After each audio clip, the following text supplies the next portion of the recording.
Hello everyone and welcome to the Gunpla Network. I'm the Spicer and today's unboxing of the real grade Force Impulse Gundam comes to you courtesy of Canadian Gundam. Canadian Gundam is your one-stop shop for all your Gunpla and Plamo needs here in North America. If you're searching for something, be sure to check their stock, and when you're placing your order, be sure to use the promo code Gunpla Network for 10% off that entire order. Now, as expected for the real grade Force Impulse box, it's pretty standard fare for the line. You have the large high definition version of the head over on the left and the full body shot over to the right. You know, I've always been impressed with the level of detail that Bandai's managed to cram into a box this size. The real grade boxes are 144 and usually around the size of a regular high grade box, so it's nice to see that we get a really nice high detail quality shot of at least some digital renders of what the kit would kind of look like.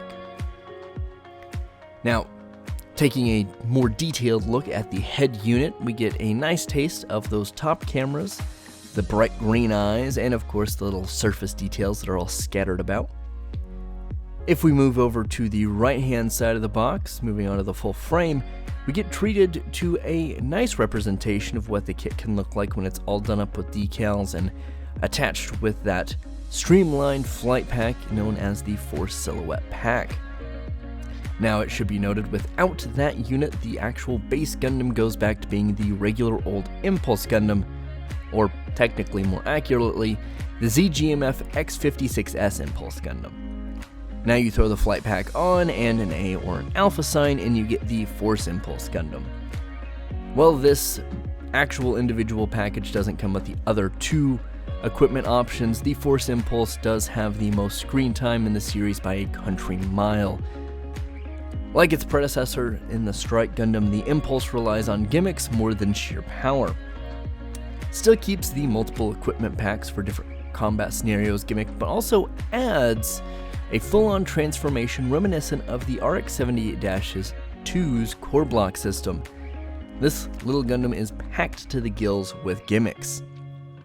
Much like the Ale Strike before it, this flying machine is what most people tend to think of when they think of the Gundam from the first half of Gundam Seed Destiny, although technically it does make it to the very end. It's just piloted by someone else, much like the Strike.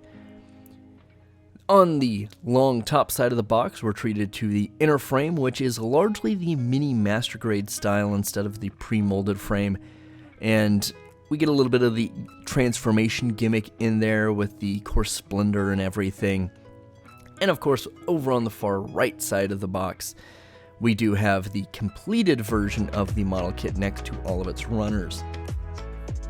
I'll talk about this more with the runners, but you do have a ton of color separation, almost all dedicated to individual runners, so there's quite a few runners that make that stack almost as tall as the Gundam itself.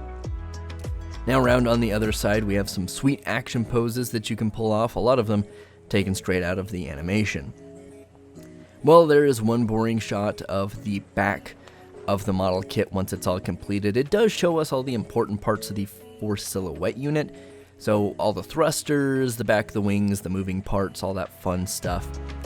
But if we move over to its right, we do have some smaller shots that are much more dynamic and directly ripped from the anime. Like, all of these action shots are directly iconic shots from the anime. It's almost like they kind of knew they would be selling model kits, so they tried to put some pretty reasonable poses in the show.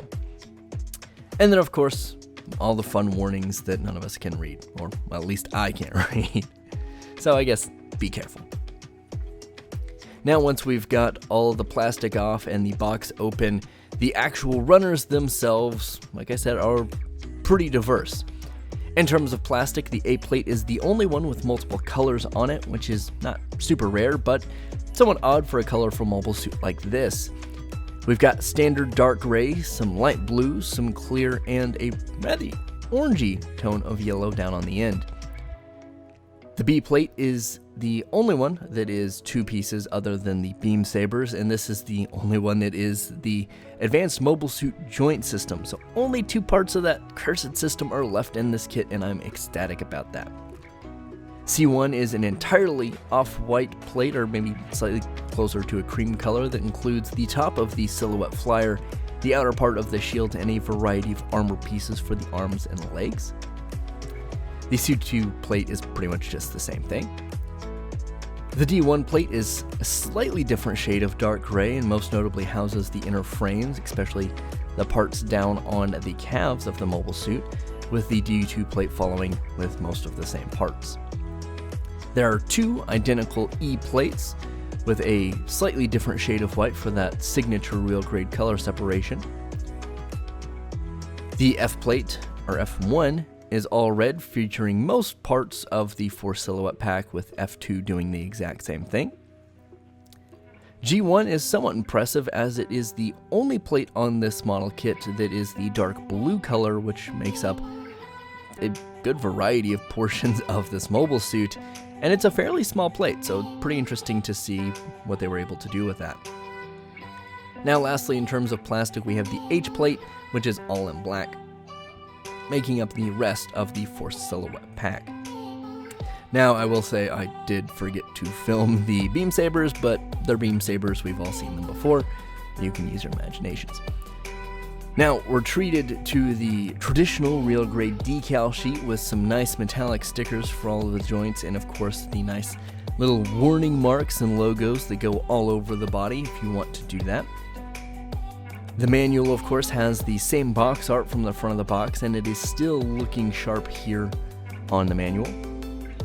And when we flip it around, we have the decal guide if you want to use that. If you want to freestyle, you absolutely can, but with pre-cut decals like this that are kind of designed for specific areas, you might want to follow the guide at least a little bit. Now, I'm generally very excited to build this. This is kind of my reintroduction back in after about a month, or maybe not quite a month, of a break from building Gunpla. And I think it's largely to do what I built right before that, which we'll talk about in a second.